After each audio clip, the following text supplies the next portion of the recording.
on to Halloween 4, which personally is my favorite sequel. I think it's the one that stands, the best up against the original toe to toe. Like it respects what it was. It moves the story forward when Yeah. Jamie Lee Curtis didn't want to be part of the series anymore, and Wow. having Donald Pleasance back was amazing, and it made it feel authentic, I guess. Yeah. And then I think Danielle Harris as Jamie and Ellie Cornell as Rachel were both really, really great new characters. Mhm. So I guess what were your thoughts on the new characters?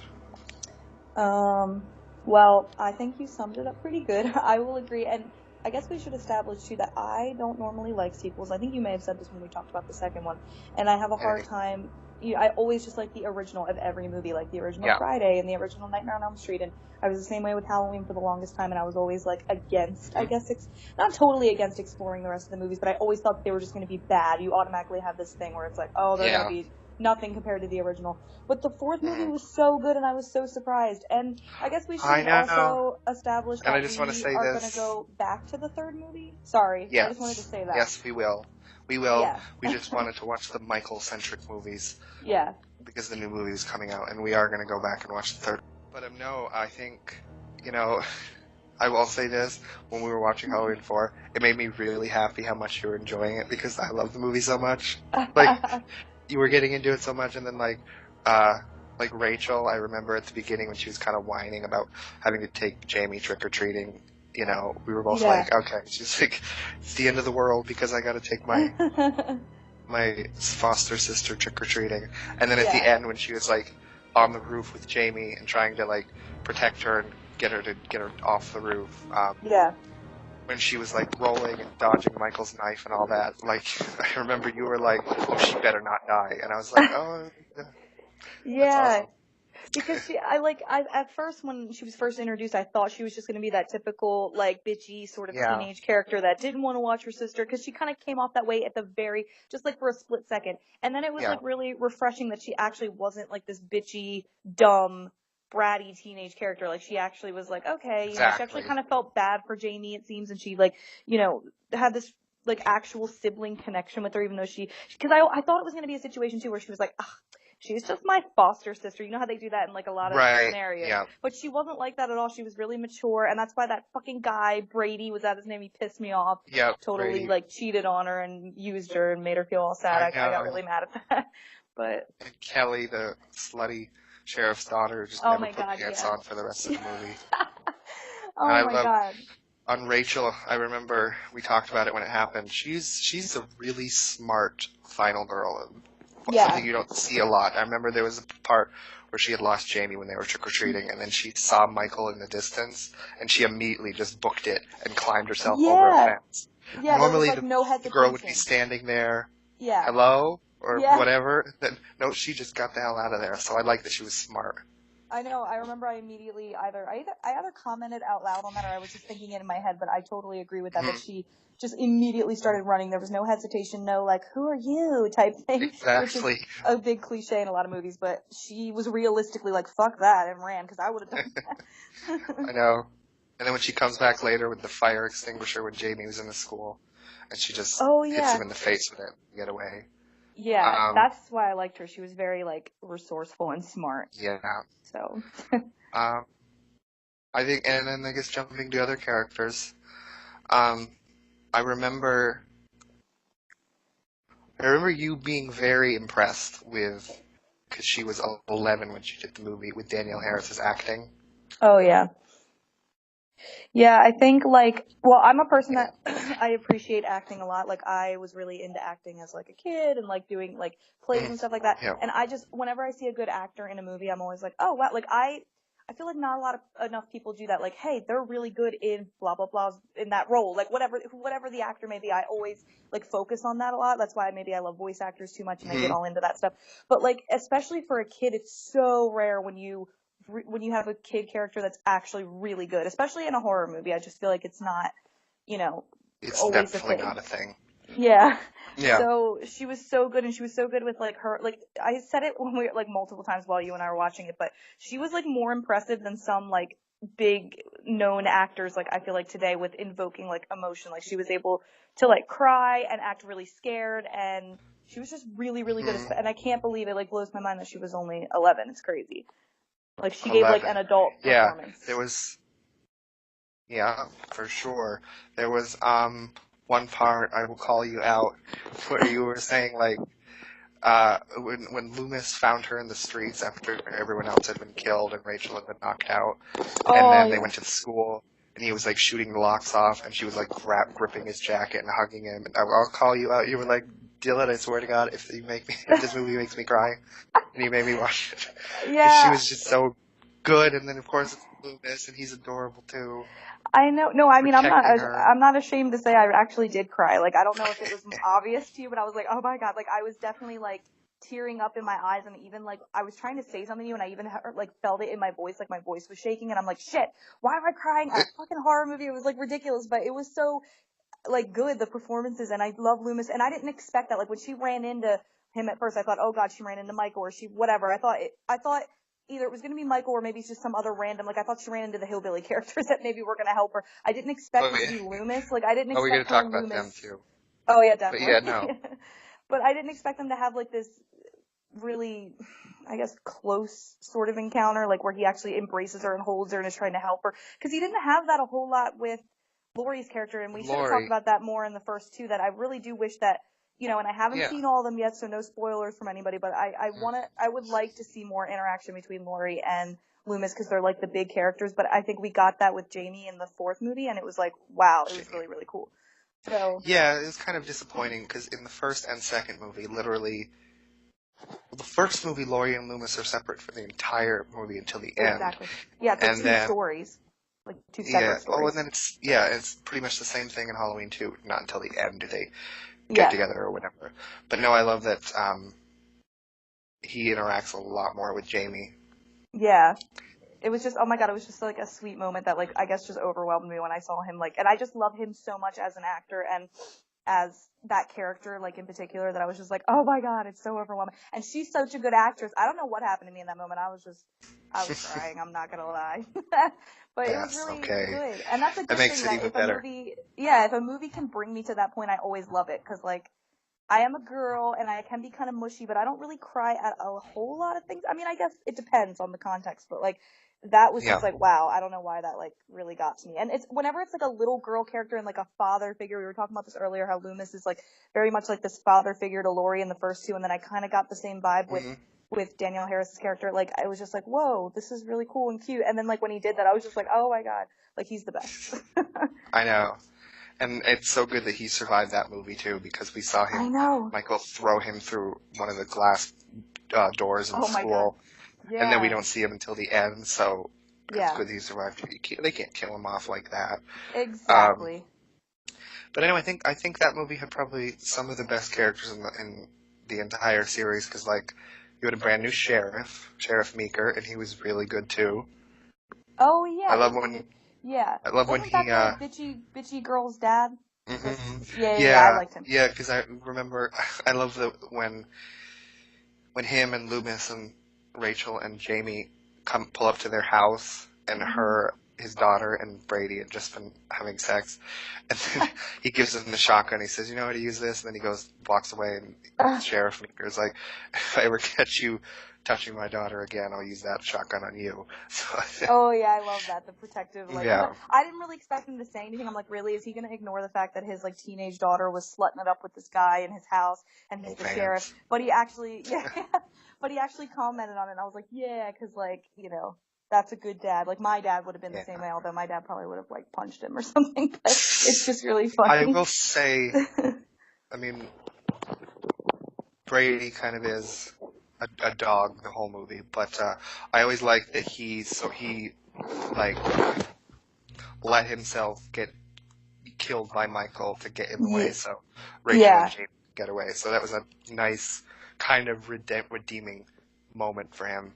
Yeah, at least semi. I mean, at least he like, Yes. because it seemed like too. It was weird because it kind of came across that he did like. Obviously, he's like the typical jockey, teenage boy, slutty boy character. But for some reason, I also got the impression, maybe it was the acting, I don't know, that he did actually care about Rachel, yeah, but but then of course he just goes right back in the house and starts making out with the other girl. It's like you can't really fully care about somebody else if you're going to do that. But I don't know. I had the feeling that he actually felt bad when she sort of like caught him, and he didn't like. I don't know. It's like he like wanted to go out with her, but he also wanted to have fun that night, and she wasn't available. And even though it's like a total douchebag thing, I'm not standing up for him at all. It's like I still just got the impression that maybe he did care about her, and that's why he sort of sacrificed himself at the end, which is really interesting. So and I guess you could also. You were talking about good acting. You could chalk that up to good acting on his part, and Ellie Cornell, Rachel, her part.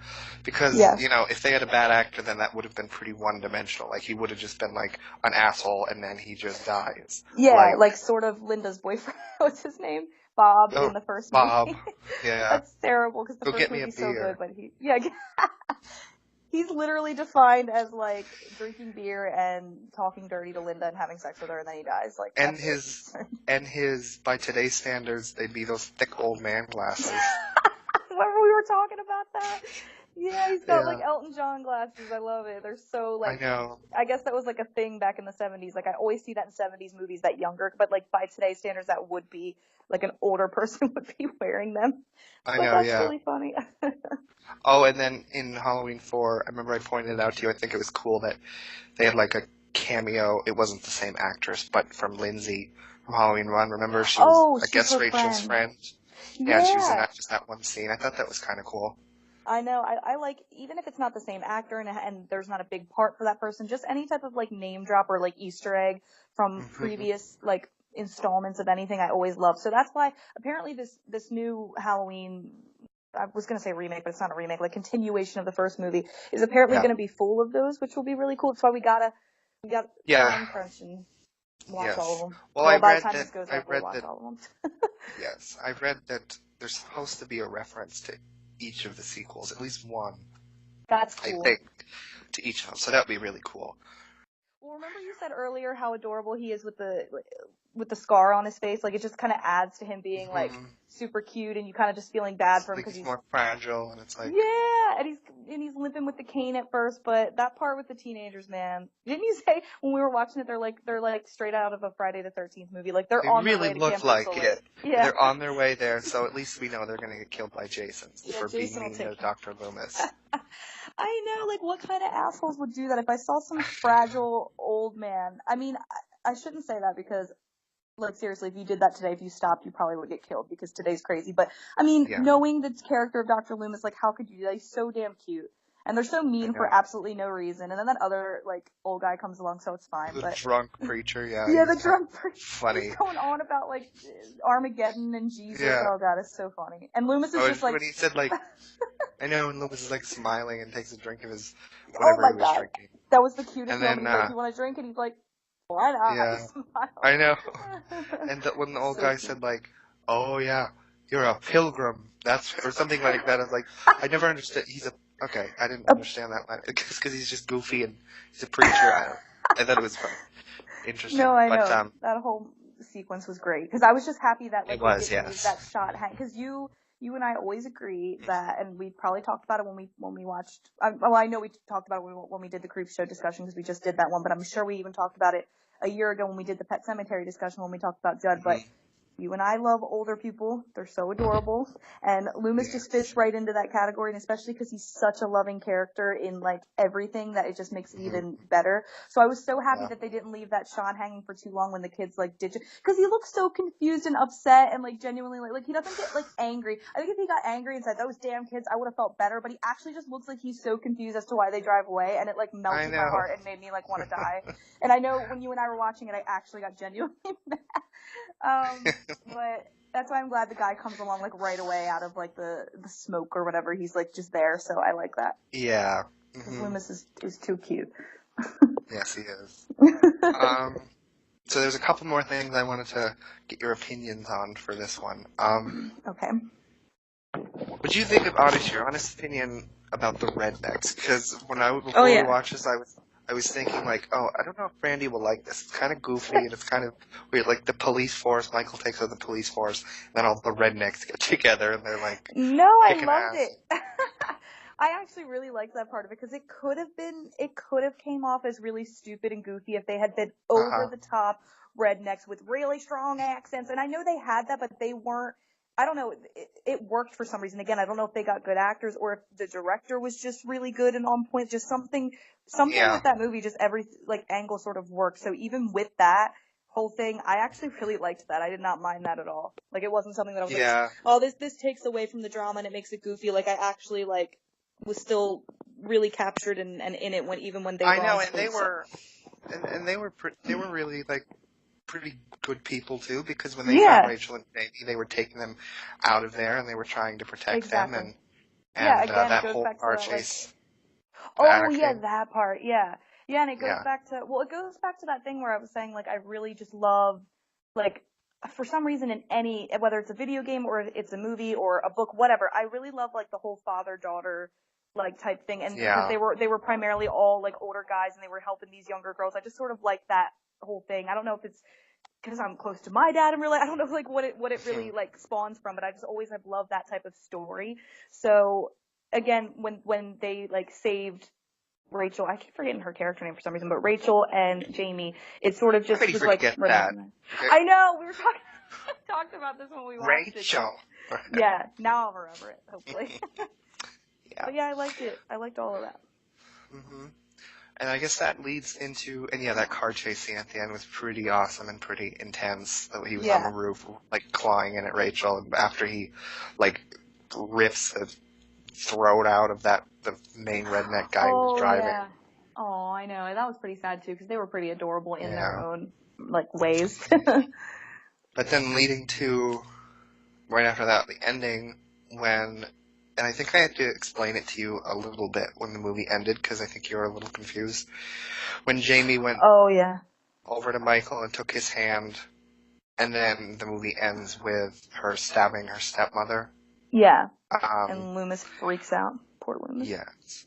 What were your honest opinions on that? Because that ending is very much one of the most iconic and, infamous twist endings in the whole series. Was it controversial? You don't expect it. I think so, because people really like it, but I think in the original you just saw you didn't get to know Michael as a kid, but you spent that whole movie caring about Jamie and you want her to be protected, and then it ends like that. So it's pretty. Yeah, it's actually, when you put it that way, it's kind of I didn't really know how to fully take it when it happened. I think I was just more in shock, especially after you explained everything to me. But now, listening to you say it that way and processing it, I feel it's not it's a bad thing, but you always want movies to end happy, even though they never do, especially in horror. So I don't know. But I guess and she's so cute and innocent and sweet, so it's kind of damn. I know. But it's not something, again, that I would be oh, this movie sucks now because of the ending. It's not anything like that. Right. It's just more I'm just upset for the character. So it's feeling for the character, which is good. We still got Halloween. So. We still got Halloween 5. So you can see how that sort of continues and or is potentially resolved. We'll have to wait and see. I know. But I just loved it because not only was it shocking and whatever, it was very much because the Halloween 4 was supposed to be back to basics, back to how the original film was after the tour in 3. And I loved it because it sort of, it ended as the first movie began. Michael, kid, same clown costume, he stabs his sister, and some of the sequels that we'll get to soon really explain what's going on with that whole thing. So I can't, why it happened to her and why it happened to him. So I can't wait till we get there and why they mirrored each other. But no, I really love the ending. That's a shot of her bloody in the clown costume is always a tattoo I wanted to get.